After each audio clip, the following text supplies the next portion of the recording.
I just did 57,000 pounds of volume in a hinge and back workout. Think you can live up to it? Take a look, try it yourself.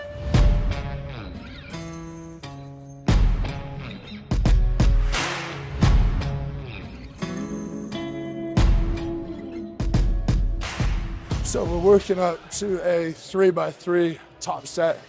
Just working up double overhand, work on some grip until grip gives out. 1, 2, 3, 4, 5 plates. 6, 7, 8 onwards, we'll strap up. And it's really not about volume right now. It's about getting the body warm. And we'll start hammering volume a little bit later.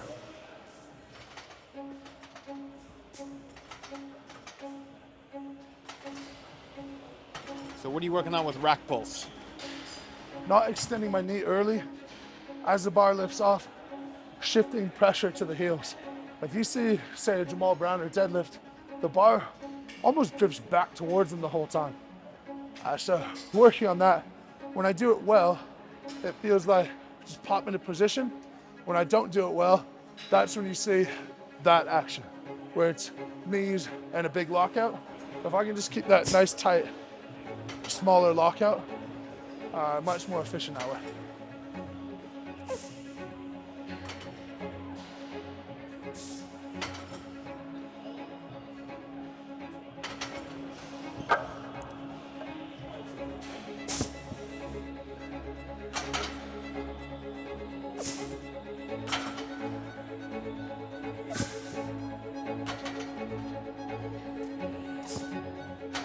So where do you have this guy kind of lined up with? Kind of experimenting at the moment, but I want my shin to be maybe 10 degrees away from vertical, and then I want my knees straight onto the bar. I just think about pulling with the back side of my shoulder, even with the bar, shifting weight to my heels as the bar moves up. Done well. You feel those burning up the glutes. Done poorly, you'll feel your spinal erectors working on it.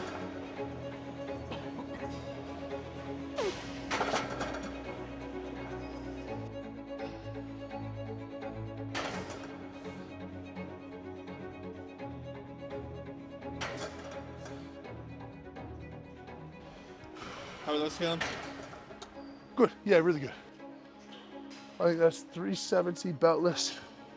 And like, it always feels hard off the bottom, but it feels pretty good towards the top. When should somebody implement a rack pull? It's just a good exercise to help you get strong. It's an accessory to a deadlift, so never try to think that you're gonna do this and deadlift will get stronger straight away. Also, don't think that this is gonna improve your deadlift by doing this itself. You adopt a totally different position here than when a deadlift is at your knee. You're much more vertical here.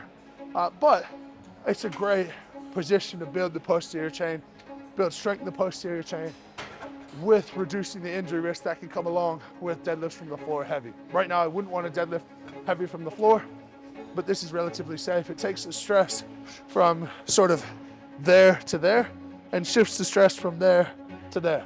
So you just think about a nice, good, solid, stiff torso, and we don't have to think about end range of the hips and foot width and all of that. It's a consideration, but a performance consideration, not an injury consideration.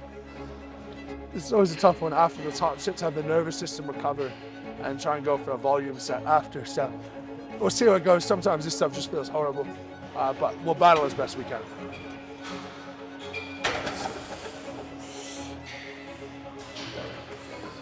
Oh, letting out the exhaust. It's been a thing lately, huh?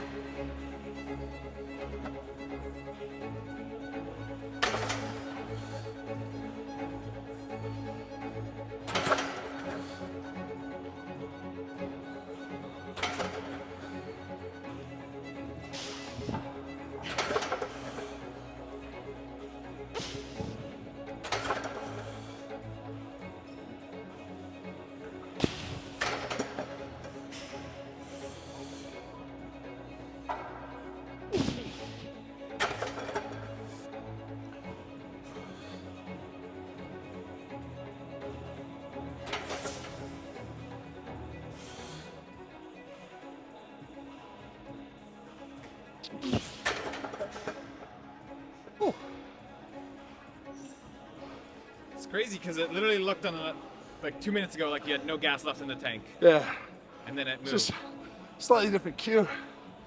Thinking about dragging it up the thighs backwards more than lifting it up. Yeah, volume. Sometimes it's just such a mental battle. And by definition, fighting your nervous system is a mental battle. I learned from my bodybuilding friends that there's no way to grow the biceps without a pump cover. So the cover can come off and reveal the mediocre arms of the world's strongest man. You also have to find the right light or else you definitely won't make any gains. Wow. Is it too light?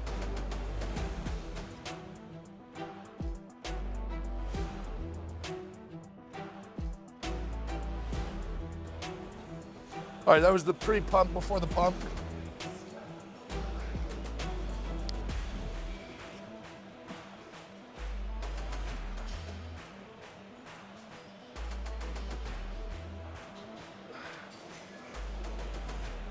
How's the mindset been with training, without training for an event?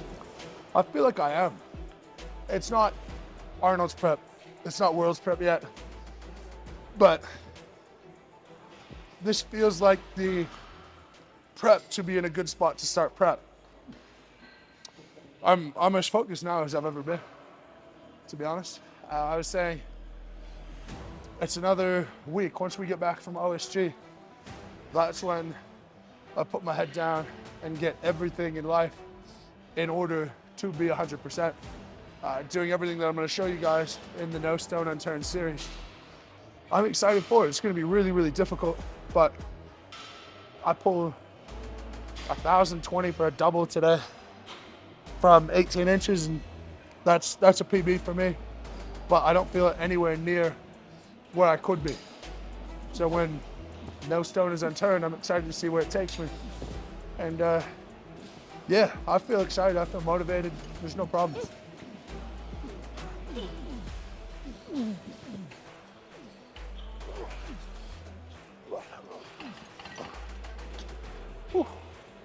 What's been your favorite part about training like a bodybuilder over the past couple weeks? Probably like feeling a bit fitter, feeling a bit lighter. I've definitely lost some fat. I feel like I look a bit better. Just back to like normal health stuff, to be honest. Different stimulus is always fun. And so long as it's not squats or deadlifts, sets of 10 to 15, it's pretty chill. It's not too bad. Even like maximally working a lat pull down, it doesn't feel like you're gonna explode. Like set of 10 rack pulls feels like you will die. So a little bit better that way. Also, mentally you can convince yourself to do a bit more, and so you can win those mental battles. When you're lifting heavier, it almost feels like you can convince yourself out of it, but you can't convince yourself to lift a weight that you just can't lift.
Which workout has been your favorite to replicate?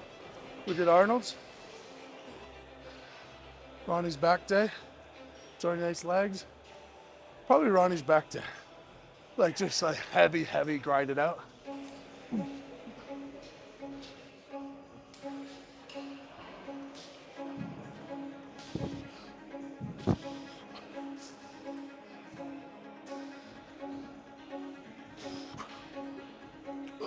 Back with the grout fit too, eh? That's my signature attire. I remember in high school, my mom talked to me about dressing a bit better. I always told her I'm gonna have a job that I can wear track pants, hoodies, and shorts whenever I want. And she was like, okay, good luck with that. But I would have no problem going to school. Gray sweatpants, gray hoodie, like even like the salt and pepper, like same shade, just like pure pajama mode. That lasted up through university actually. And now I'm at the point when I at least notice when I'm wearing something I shouldn't be wearing.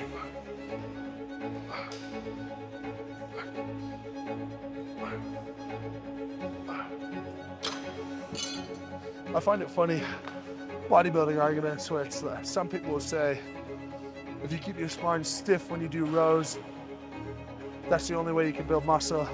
You just see other people, if you don't go to extreme ranges of motion, you'll never build muscle. Like you just hear these equal arguments from like equally huge jacked people. If you eliminated the variable of working hard, like everything else is just so far down below that, it almost doesn't matter anymore. Done and dusted with these? Dumbbell curls, we're up and out of here.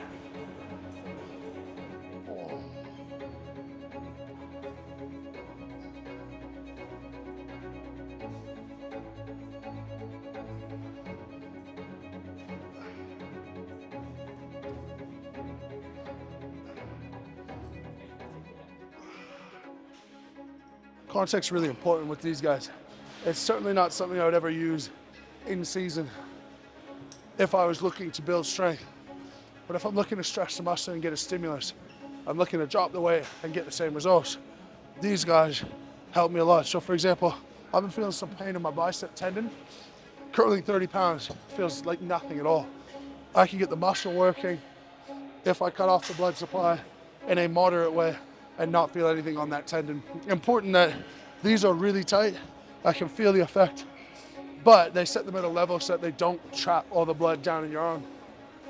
It's not like putting rubber bands. I remember doing that back in university days, rubber bands. You feel like your hands are gonna fall off.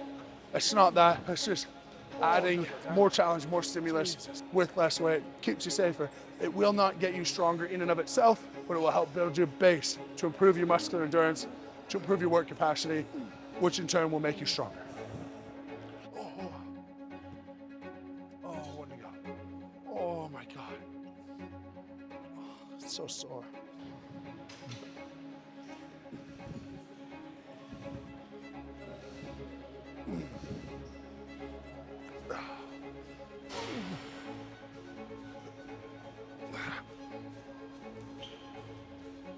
Oh,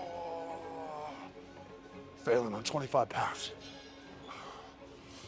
Thanks a lot for watching, guys. As per usual, lift heavy, be kind. If you're interested in LHBK merch, shorts, hoodies, toques, the whole 9 yards, link is in the description.